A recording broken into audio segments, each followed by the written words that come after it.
Sim, sou negra. Negra. Não, eu sou parda.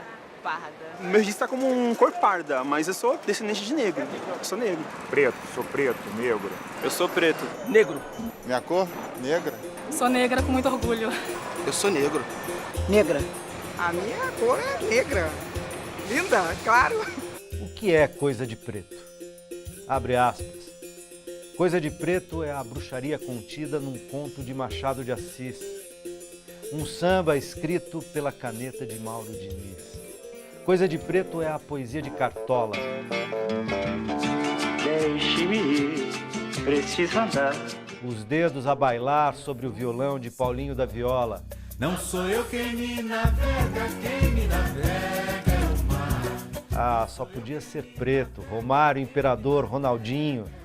Responder ao racismo com lamentos em forma de chorinho. Pixinguinha, preto rei, rei dessa coisa escura.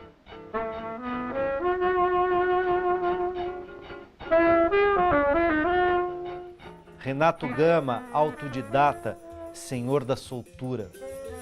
Coisa de preto é manter-se grande diante de quem mata. É se precisar ameaçar com canhão pelo fim da chibata. Coisa de preto é viver com alegria, inventar a matemática, arquitetura, medicina, agricultura e filosofia. Ser parte da primeira civilização.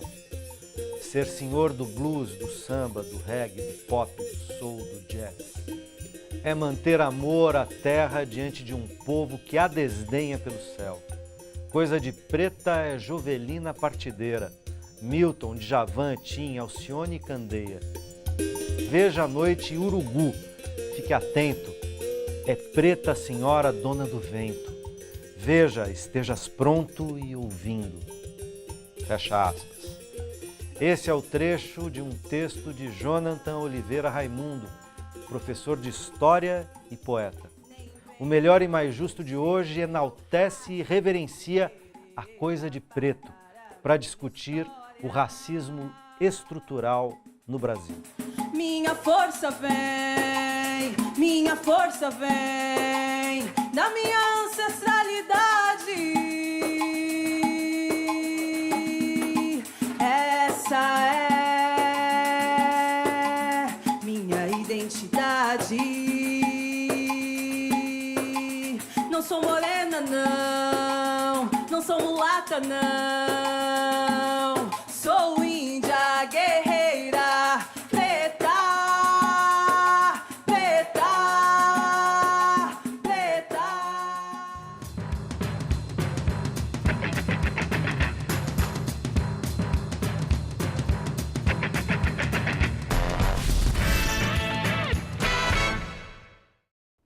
Olá, bem-vindo ao Melhor e Mais Justo. Para falar sobre esse importante assunto estão aqui hoje Carolina Jango, coordenadora do Núcleo de Estudos Afro-Brasileiros e Indígenas do Instituto Federal São Paulo, e José Roberto Militão, advogado. Bem-vindos. Obrigada. Obrigado. No Brasil, de tantas desigualdades, a população negra que contribui muito e segue contribuindo com a formação cultural, social e econômica do país, é ainda mais atingida pela violência, pelo desemprego, pela falta de representatividade. Muito mais velado que a discriminação e os preconceitos cotidianos, há um racismo estrutural profundo que precisa ser visto, enxergado e combatido. Quais as principais questões para esse enfrentamento hoje? Eu vou começar com as mulheres, viu, Militão? Pode. Carol, você diz, aliás, no teu livro, né, que já vou mostrar aqui, ó, livro que foi lançado esse ano, em 2017, que advém de pesquisa da Caroline. Aqui tem racismo, editora da Física, um estudo das representações sociais e das identidades das crianças negras na escola.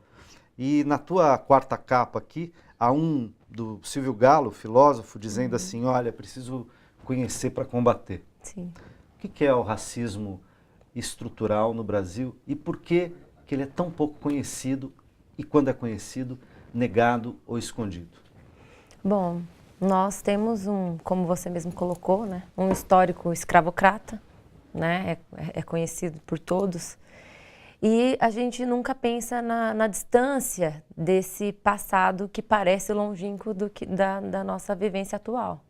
Né? Nós temos apenas 130 anos de uma dita abolição da escravidão. E 130 anos a gente não consegue mudar uma cultura, né, de desumanização do sujeito negro, né?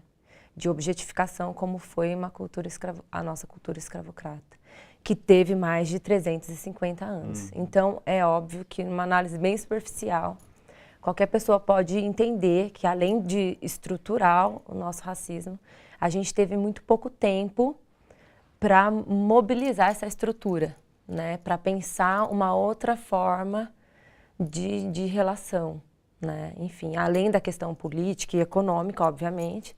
Que mantém altos graus de desigualdade que aí o racismo também embarca, né, nessa vivemos estrutural. sobre sistemas de opressão, né, de gênero, de classe, de raça.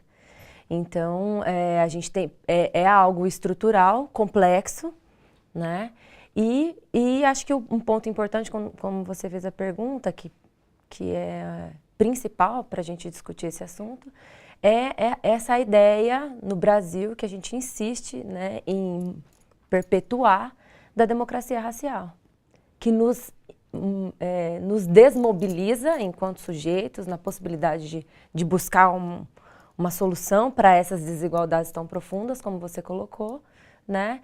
E que também impede que institucionalmente, enfim, o próprio Estado olhe para essa questão com a devida importância e centralidade, né? Então, essa ideia de democracia racial, essa ideia de que no Brasil não existe racismo, que foi uma ideia cunhada, organizada, intelectualmente, politicamente.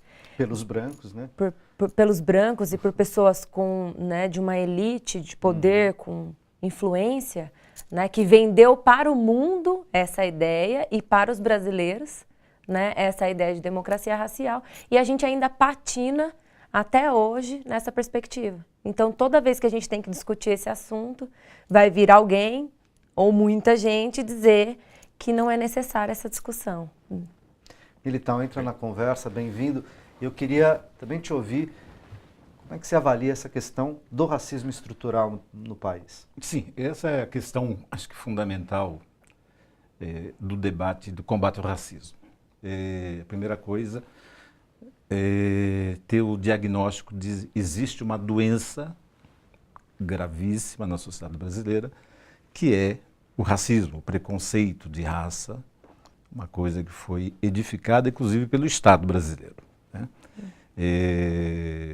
A primeira norma legal que os pretos foram, inclusive, identificados como negros, foi o Diretório do Índio, de 1755, que Marquês do Pombal fez uma lei para decretar a proibição da escravidão dos índios.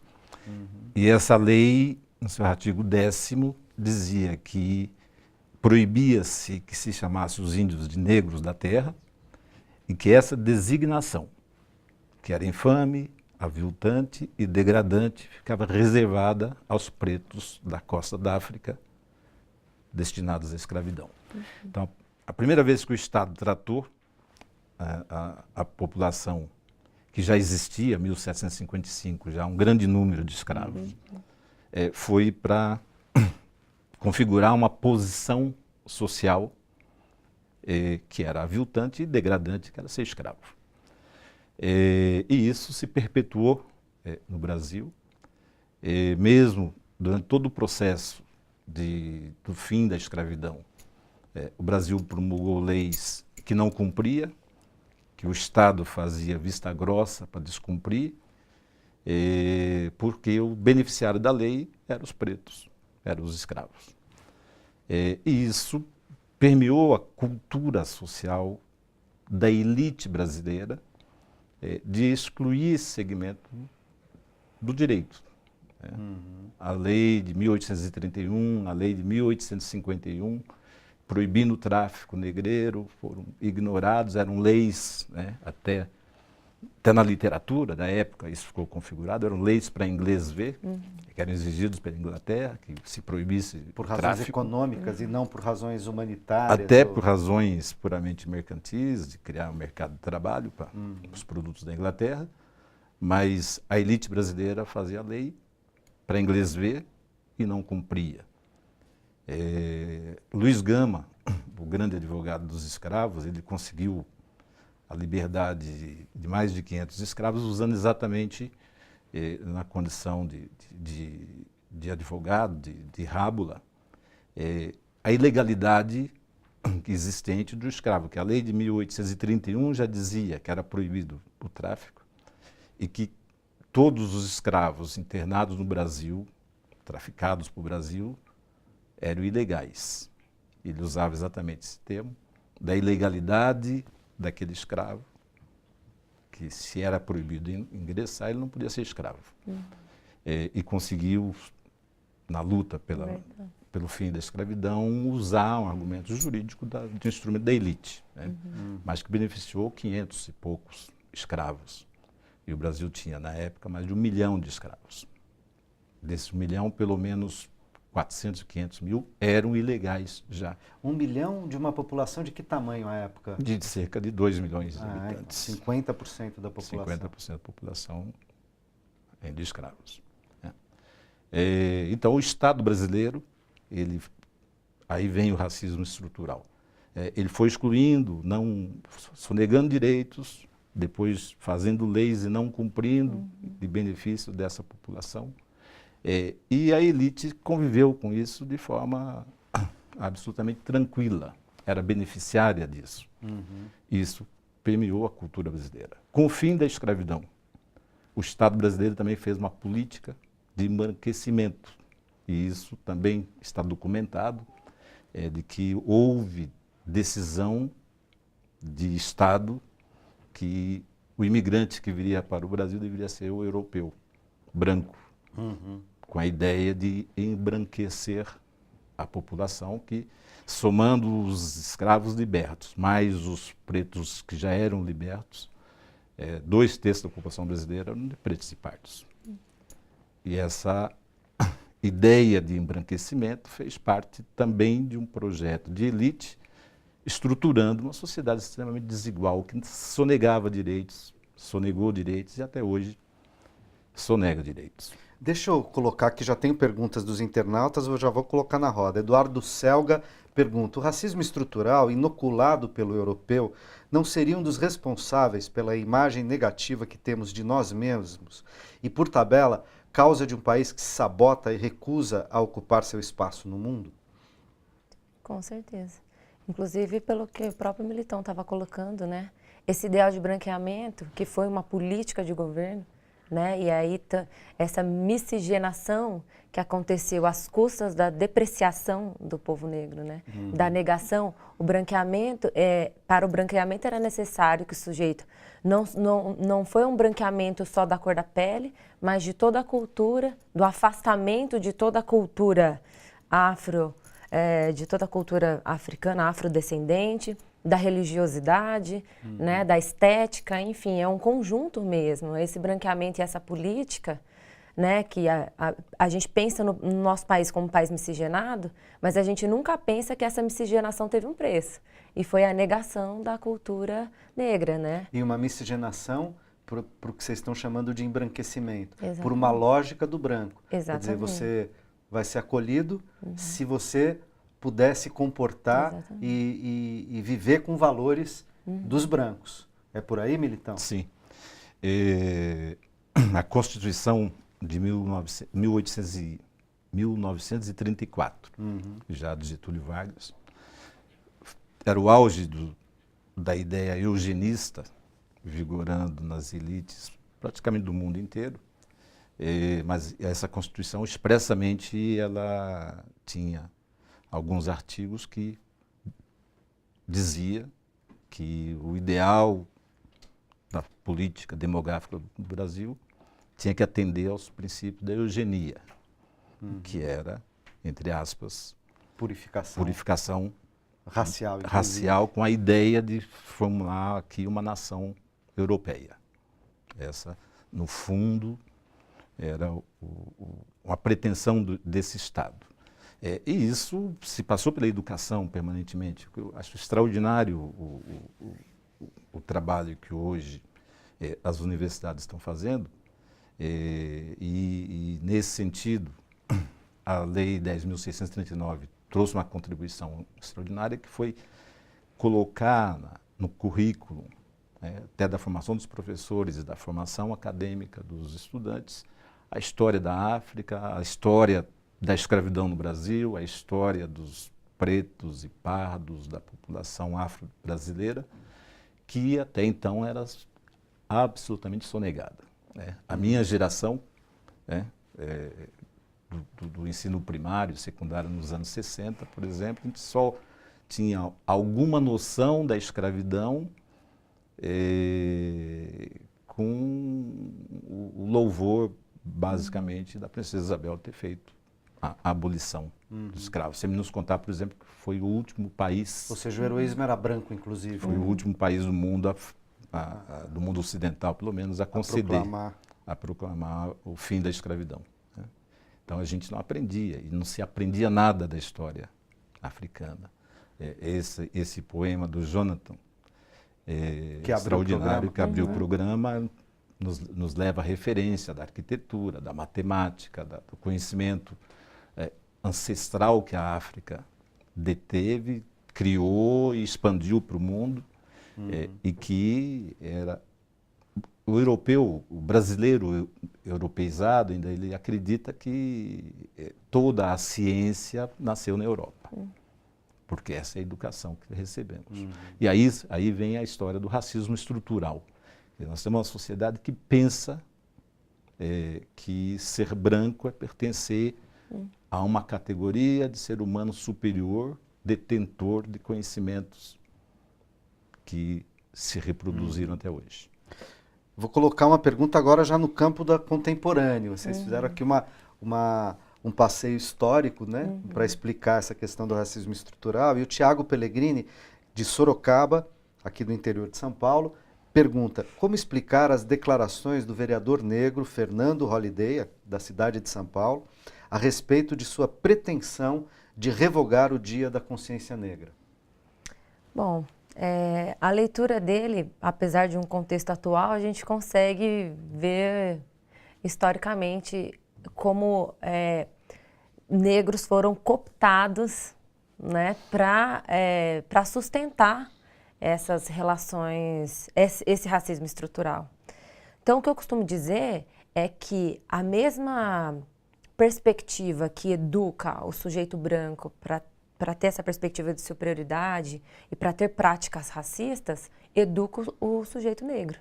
Educa o sujeito negro nessa lógica de negar a si próprio o seu pertencimento racial e o seu grupo de origem, né, para negar a questão da valorização necessária e da reparação histórica necessária.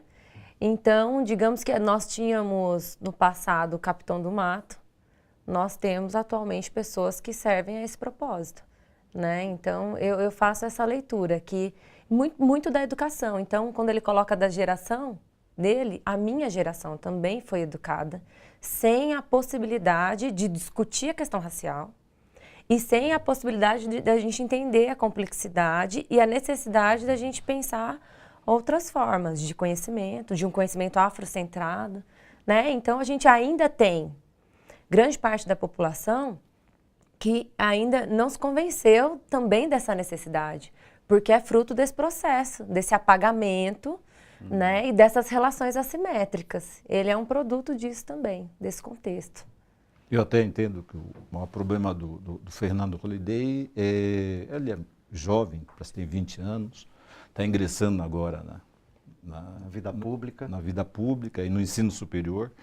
Creio que ele vai ter a oportunidade de se aprofundar, ele me parece ser uma pessoa inteligente, para conhecer um pouco mais da história do Brasil e da história da humanidade. O racismo é uma realidade que afetou o mundo. A partir do século XVIII, com a própria alteração dos meios econômicos em que a escravidão estava destinado a ser substituído por outra forma de produção. Nasceu ali o racismo para manter o status quo. Nasce ali a ideia de raça, né? Nasce ali a ideia de raça. raça. Tem muita gente que confunde, imagina que a escravidão decorreu do racismo. Não, o racismo decorreu da escravidão. O racismo foi o mecanismo que se encontrou para manter excluídos da ideia iluminista da igualdade humana aquela população que vinha sendo escravizada ou os nativos que vinham sendo desterrados, suprimidos da sua condição natural de vida. O Fernando, acho que falta a ele conhecer um pouco dessa história, de compreender, sabe, que a conquista de um dia, da semana, hoje do mês da consciência negra, para mim, que eu sou um antirracista convicto, é uma conquista da sociedade brasileira. Ela não é uma conquista dos negros, entre aspas, dos pretos e pardos. É uma conquista que faz com que a sociedade brasileira comece a conhecer esse diagnóstico existente, que hoje está ainda retido nas mãos de militantes, nas mãos de estudiosos, como a professora Caroline, mas que no senso comum, aquela força do discurso da democracia racial ainda é preponderante. E ele, como um agente político, eu tenho a esperança de que ele, como tenho a esperança de que toda a sociedade brasileira evolua e compreenda a existência do racismo, os males que ele produz e a necessidade da sociedade fazer o combate e destruir primeiro a ideia de raça, para depois sanar com o comportamento social do racista. Todos os grandes ativistas sempre pontuaram isso. A ideia de raça gerou, quer dizer, o racismo, para ele existir, ele criou o seu núcleo, que é a ideia de raças. Separar a humanidade numa classificação hierárquica, que existia uma superior e as inferiores, e os pretos eram a base inferior dessa hierarquia. Essa classificação de raça alimentou o racismo. Então, a condição para se destruir o racismo é se eliminar essa ideia de raça que ela traz consigo, a ideia da hierarquia. E essa compreensão, o mês da consciência negra, agora, não penso mais no dia, o dia 20 passou a ser simbólico, mas é o mês. Nós vivemos atualmente a década que a ONU decretou para o mundo inteiro, a década dos afrodescendentes, da diáspora e da África, para que o mundo continue pensando essa realidade.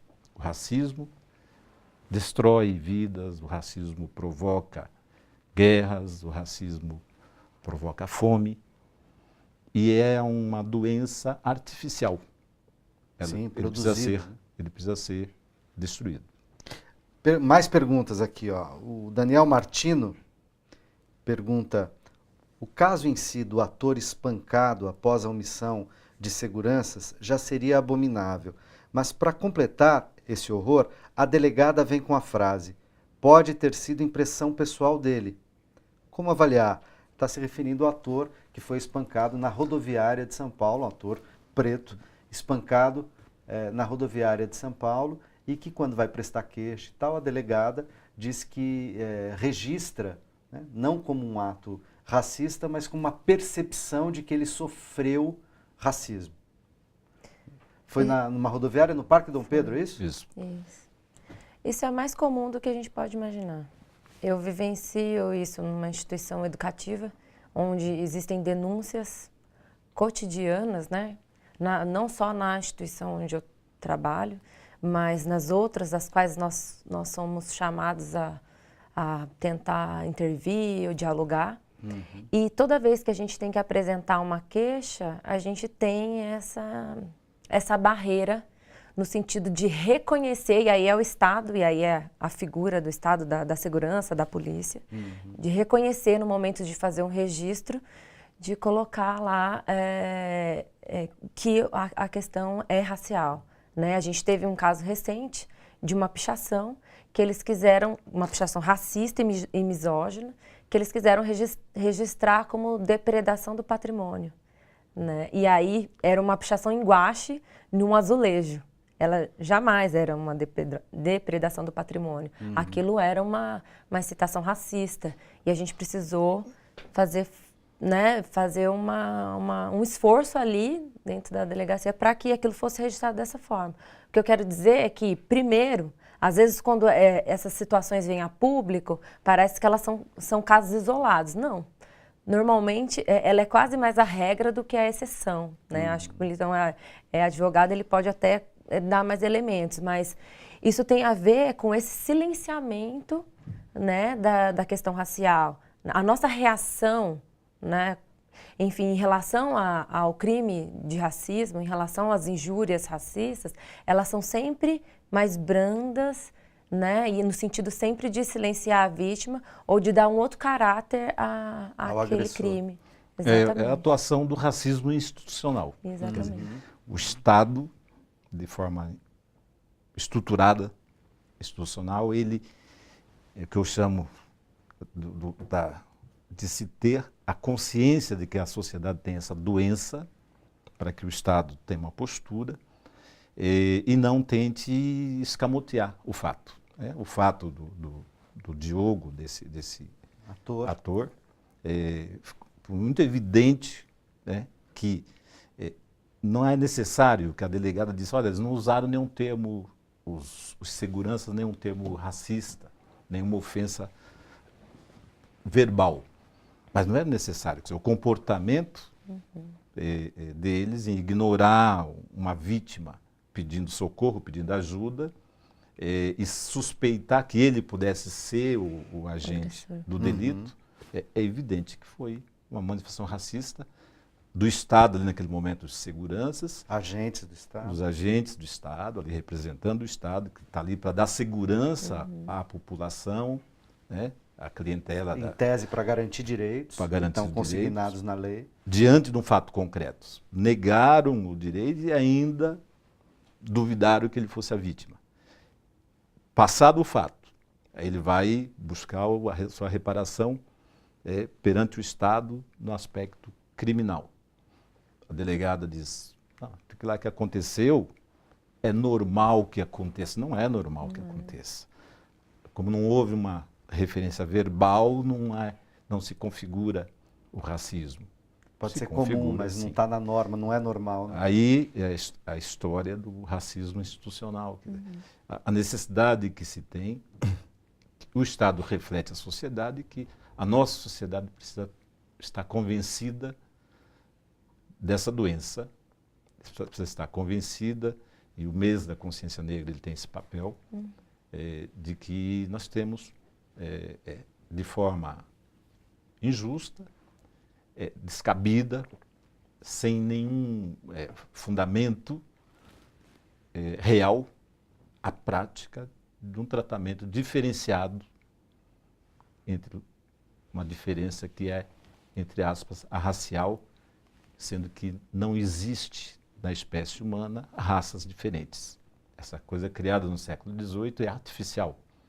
É uma construção que se tornou até...